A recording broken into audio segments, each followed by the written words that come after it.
Hello everybody and welcome back to another video. I'm SocietySucks and today I'm checking out The Deadliest Dictator Isn't Who You Think by Bofang Chang. Obviously, when we're talking about the deadliest dictators, a few names come to mind. Hitler, Stalin, Mao Zedong. There's plenty. But just who is the deadliest? It's difficult to say because different people will have different interpretations of what the deadliest means. Some might look at overall body count. Some will look at, for example, a dictator being the cause of death for a certain percentage of his country's population. There's different ways to measure how deadly someone was. But yeah, let's see who this video will claim to be the deadliest one.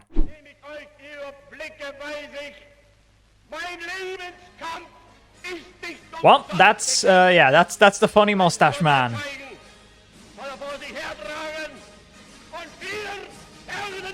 Jawohl, mein Führer!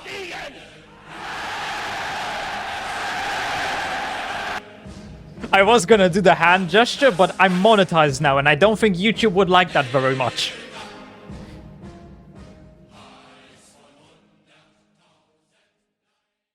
When you think of the worst dictators in human history, a certain Austrian painter may come to mind. Nah, While he's it's far true from the that worst. Hitler murdered millions of people and started the worst world war in human history, he's actually not the deadliest dictator to ever exist. Okay, you might say, then it's obviously Stalin or Mao. And while you're correct, well, that they definitely killed a lot of people, they have high body counts. The real deadliest dictator.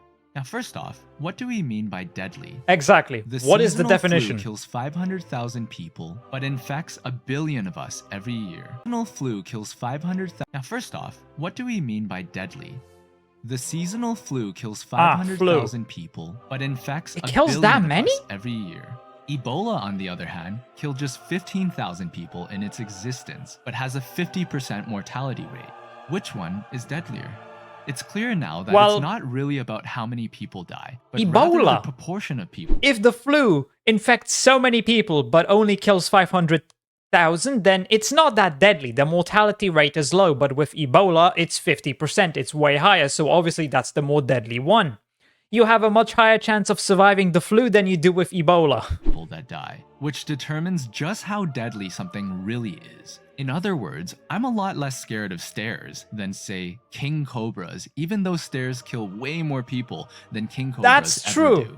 So now, but you also can't look at it like that because far more people encounter stairs every single day than the amount of people who encounter king cobras. So you can't look at it and go, oh yeah, stairs are more deadly because there's more deaths from them. No. I mean, right this second, every second that I speak, someone is using stairs around the world and someone might trip and fall. How often do you think people encounter king cobras? Much less often. Now that we've established what deadly means, we know we can't just look at Hitler, Stalin, or Mao's kill count alone. We need to look at their kills compared to how many people they ruled over. It's estimated that the Nazi regime killed upwards of 17 million people. Stalin is pretty close, with most estimates around 20 million. Mao takes the lead though, with anywhere between 40 to 80 million people dying under him. There are very few people in obviously this is all estimations because there's no way to get these numbers completely accurate. So, I mean, look at Mao. We're talking 40 to 80 million. That's a very broad estimate. There's a big difference between 40 and 80 million. And his kill count is anywhere between that. So, like, yeah, none of these numbers are completely accurate. It also depends what you consider when we're talking about how deadly Hitler was, because he helped kickstart World War II. And a lot of people ignore the fact that Stalin and the Soviet Union also played its part in starting World War II. People just kind of ignore that, and they blame it all on Germany for some reason. When it comes to Hitler, what do we count? Just the Holocaust alone? All the deaths from World War II? Or something else completely? Again, also, another part of World War II is the Japanese, and yeah, that's a completely different thing entirely. You also can't blame those deaths on Hitler, so yeah. There's far more to World War II than just Hitler and Nazi Germany. KDs than Mao, Stalin, or Hitler. But we need to find out how deadly they were to their countries. Taking China's population of 723 million at the time, Mao has a kill-to-population ratio of 8%. The Soviet Union under Stalin had a population of 162 million, putting the Man of Steel at 12%. And lastly, the population in Nazi Germany was 79 million people, putting Hitler at an insane 21%. Hold on. See, this is where we're running into issues already. When he says the population of Nazi Germany, what exactly are we talking about? Because the Germans caused a lot of deaths outside of Germany itself. I mean, take a look at the Jews, for example. The majority of Jews killed came from Poland, not from Germany. So how exactly is he counting? How exactly is he using these numbers? You know, just I'm not too sure about Hitler's ratio. It could be different here. We can see that Mustache Man, German Mustache Man, is now in first place. Russian Mustache Man stays in second place, and Chinese Mustacheless Man places third. But there's one person in modern history that beats them all.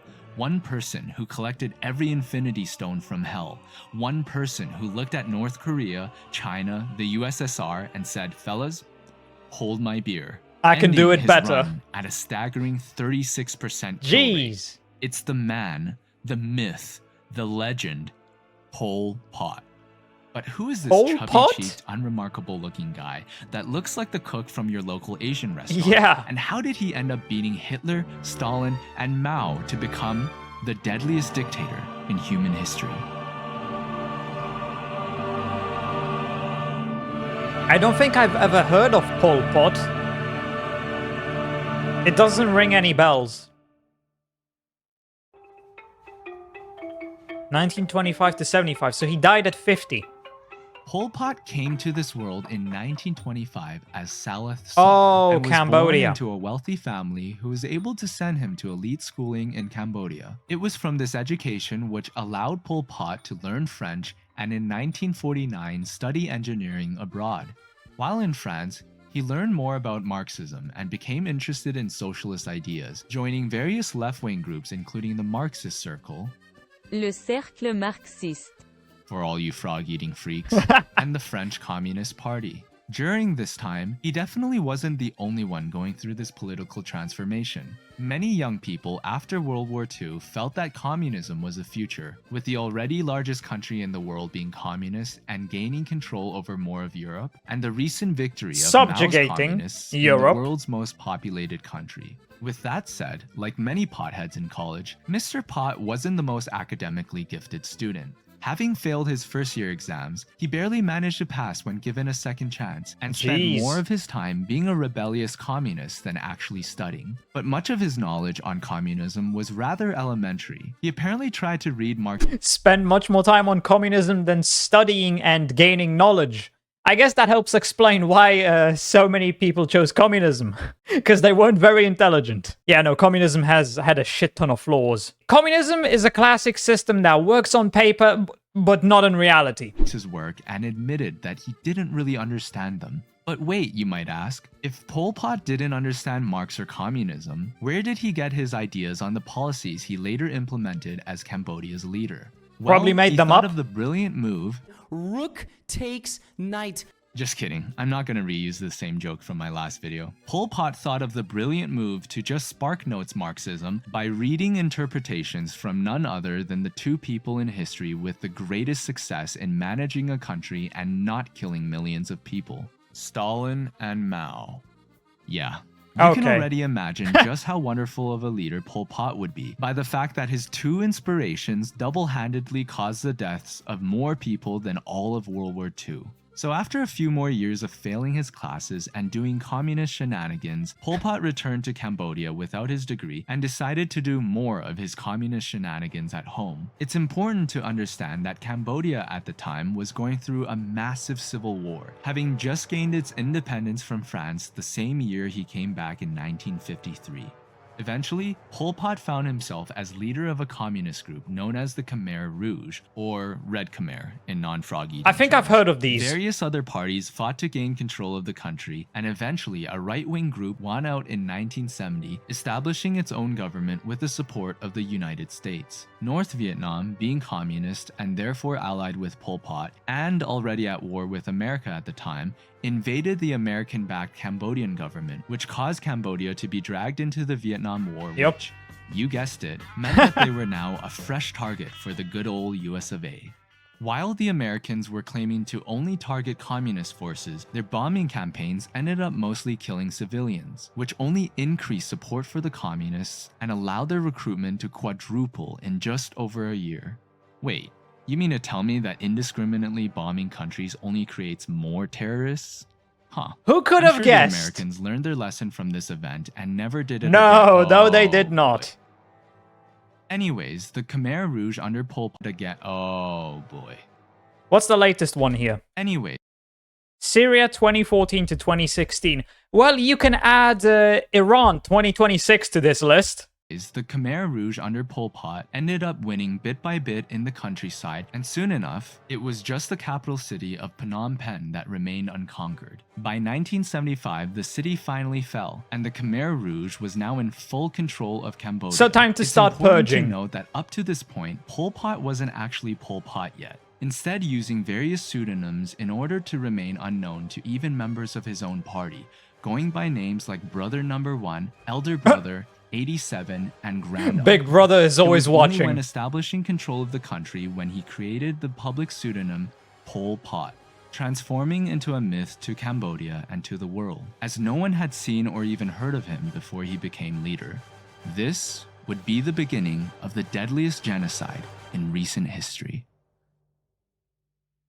Despite still needing to pay rent, I actually rejected several sponsors for this video because I believe that they didn't provide enough value to you as a viewer. This is only my As if second any video, sponsors and I would- really appreciate your support to be able to make What videos sponsor for you would full-time. agree If you're able to help me not be homeless to be on this month video? as I'm making videos like this, please consider, and you'll also and more. Thanks.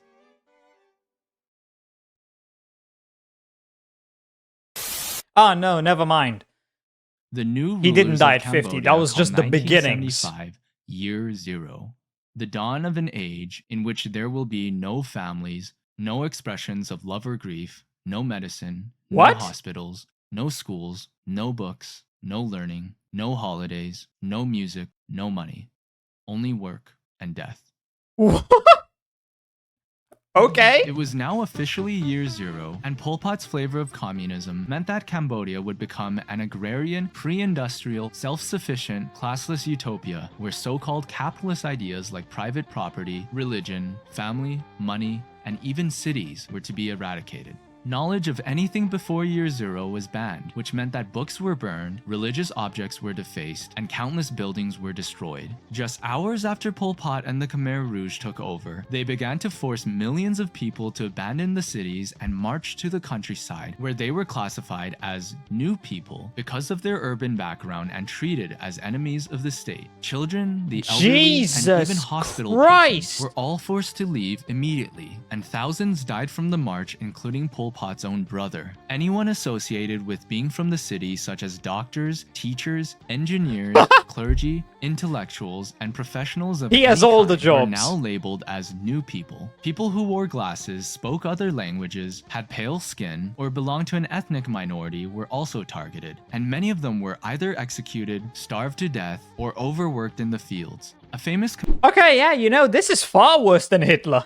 Jesus Christ. It's like he's trying to go back to the Stone Age. Khmer Rouge expression to the new people was, "To keep you is no benefit, to destroy you is no loss." The so-called old people who could prove they were peasants from the countryside weren't that much better off either. On top of the constant daily risk of being accused of being a new person, capitalist, or foreign spy, all land was seized by the state, and peasants now needed to fulfill larger and larger harvest quotas or risk being starved or executed. Much of this was due to party Average officials communism. in local districts being afraid for their own lives and falsely reporting higher and higher yields to satisfy the party. Any sign of individualism was prohibited, with food being communalized where people didn't eat in their own homes, humans being communalized where husbands, wives, and children were separated, and even the language being communalized where people talked about themselves using the plural we instead of I. Now, it's one thing to force millions of people into the countryside to be worked to death as feudal slaves, or destroy every remnant of culture and religion, or even take children away from their parents. But the most atrocious aspect of life in Cambodia under Pol Pot were what came to be known as the killing fields.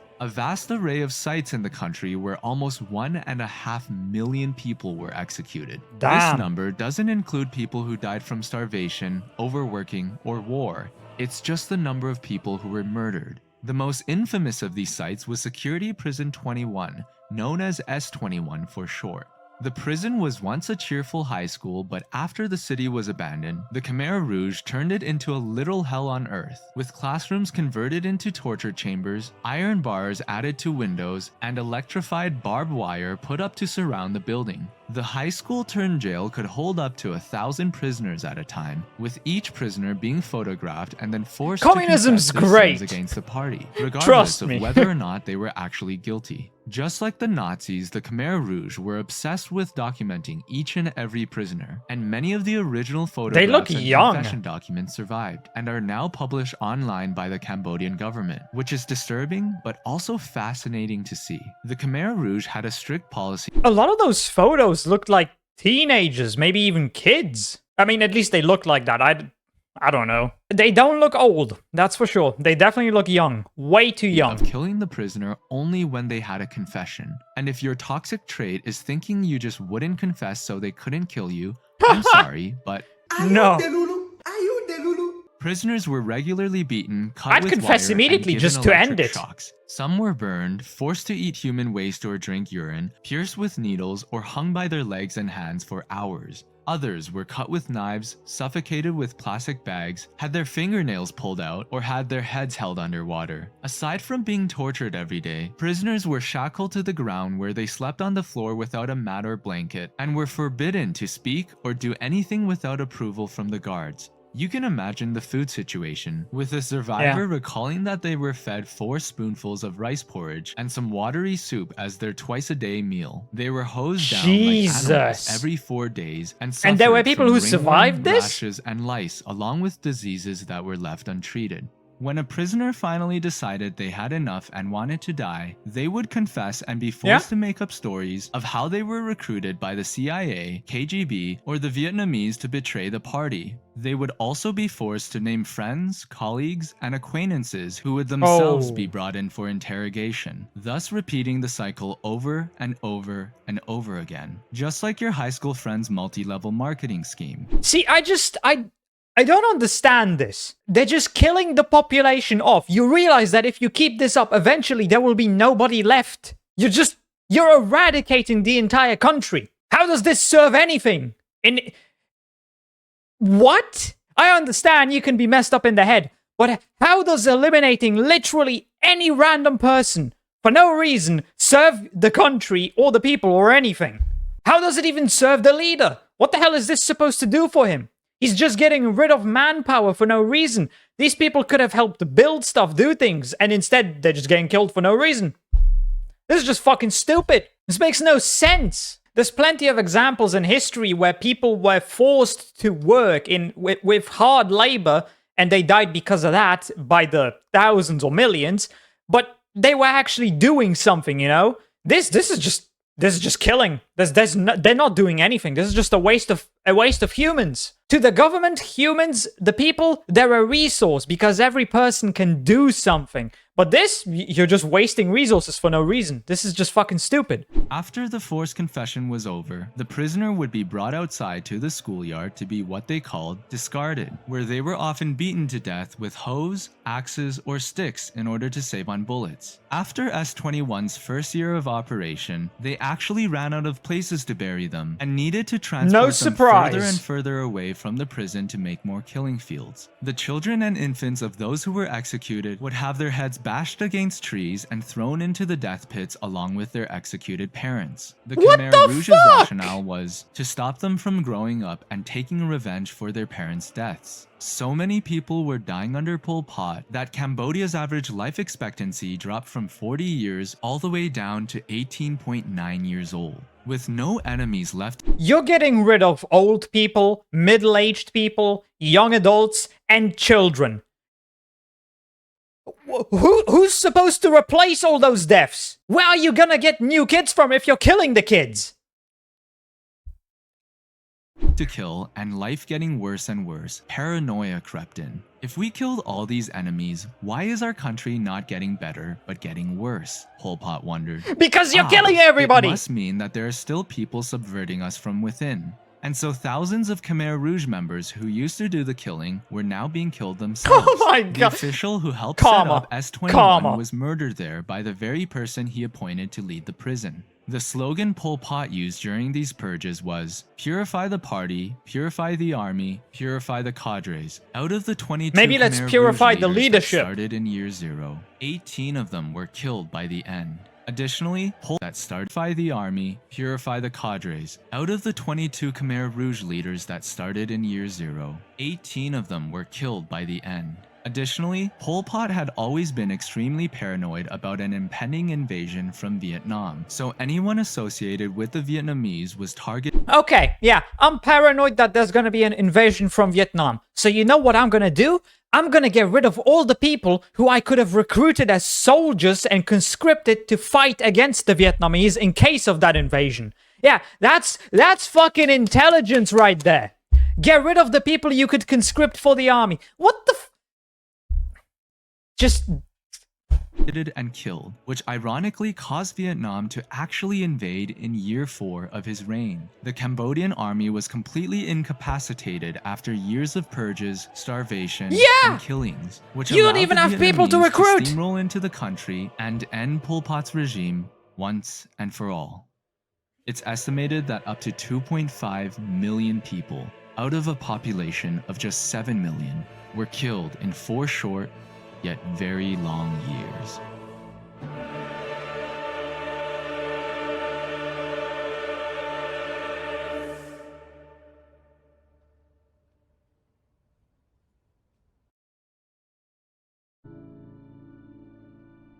With Pol Pot and the Khmer Rouge out of power, the world could finally see what they did to the country.